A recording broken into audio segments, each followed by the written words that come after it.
नमस्कार प्यारे बच्चों, चलिए आज हम अपनी नैतिक शिक्षा का अगला पाठ करते हैं। पाठ नंबर 6, इसका नाम है कृतज्ञता। कृतज्ञता यानी किसी के काम को मानना। जब हम कोई हमारे लिए अच्छा काम करता है तो हम उसका मानते कि हाँ आपने मेरे लिए कुछ किया है, तो उससे हम बोलते हैं कृतज्ञता। सबसे पहले आपने डेट डालनी है। अब इसे पढ़ेंगे। उपकार या एहसान मानने को कृतज्ञता कहते हैं। जब हमारे कोई हेल्प करता है तो हम उसको थैंक यू बोलते हैं, यानी आपने मेरा काम किया तो हम उसको उसको थैंक यू करने का क्या मतलब होता है कि उसका एहसान मान रहे कि आपने हमारी हेल्प की, तो उसे हिंदी में कहते हैं कृतज्ञता। किसी के प्रति अपना थैंक यू प्रकट करते हैं तो उसे बोलते हैं कृतज्ञता। तो हम उस परमात्मा का एहसान मानते हैं। अब इसमें क्या है, हम उस परमात्मा का क्यों थैंक यू करते हैं? सबसे पहले जिसने हमें आंखें दी, कान दिए, हाथ पांव आदि दिए। उसके बाद जिसने धरती, आकाश, सूरज, चांद, नदियां, अन्न और फूल फल दिए।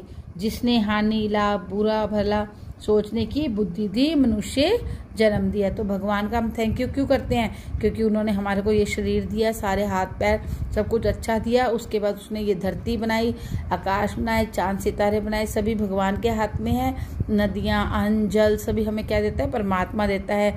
उसके बाद हानि लाभ यानी प्रॉफिट एंड लॉस, बुरा भला कि हमारे लिए क्या अच्छा है क्या बुरा है, तो हम उस भगवान का थैंक यू करते हैं कि वो हमें सोचने के लिए दिमाग दिया है, बुद्धि दी है, ताकि हम अपना भला बुरा सोच सकें। उसके बाद हम उस मातृभूमि का उपकार मानते हैं। मातृभूमि यानी जहाँ पर हम पैदा हुए हैं, जिस जगह पे हुए हैं, जिसमें रहते हैं, उसका, जिस पर हमारा जन्म हुआ, जिसके जन्म अन्न और जल से हमारा पोषण होता है, जिसके उत्तम वातावरण से हमारे मन और मस्तिष्क का विकास होता है। मातृभूमि जहाँ हम जन्म लेते हैं उसका भी एहसान मानते हैं कि हम अच्छी जगह पर पैदा हुए हैं, उन्हीं के यहाँ पे खाना और पीना हमें मिलता है, पोषण होता है, जिससे हम बड़े होते हैं।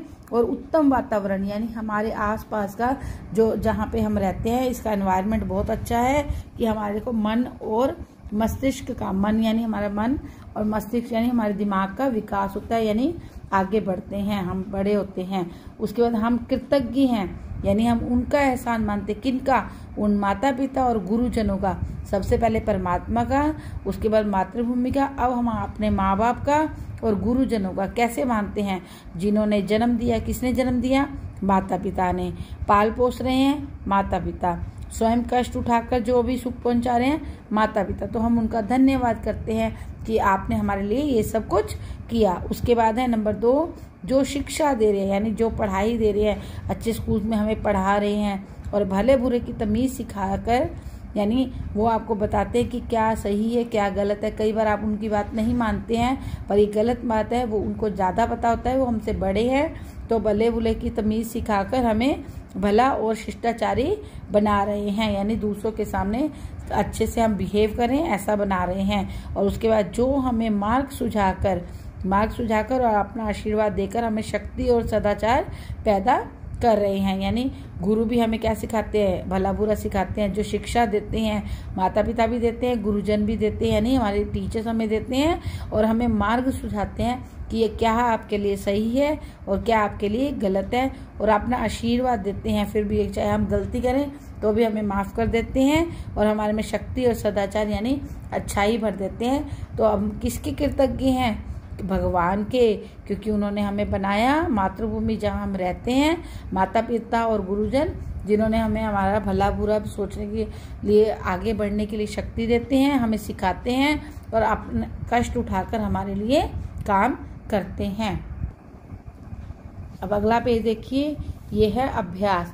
कोष्ठ में से सही उत्तर छांटकर रिक्त स्थानों की पूर्ति कीजिए। मैं इसे बता देती हूँ, आपने भरना खुद से है। ये 2 हेल्प बॉक्स दिए हुए हैं, तो आपने यहाँ पर भरना है इन दोनों में से सही कौन सा है।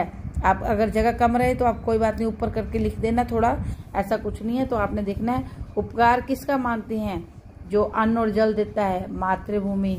एहसान किसका मानते हैं? जो हानि लाभ में हमें बताता है या भला बुरा की बुद्धि देता है, तो वो कौन है? परमात्मा। उसके बाद कृतज्ञ किसका है? जन्म दिया बताया है, तो ये हमारा क्या आएगा? माता पिता। तो ऐसे ही आपने ये सारे एक्सरसाइज को कंप्लीट कर लेना है। तो तो आपका ये पार्ट नंबर 6 हो गया।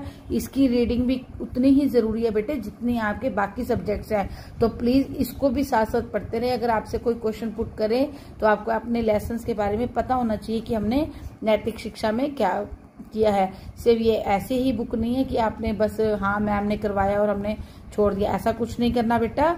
इसे भी आपने रीडिंग जरूर करनी है, इसका काम भी आपने मुझे भेजना है। ओके बेटा, थैंक यू।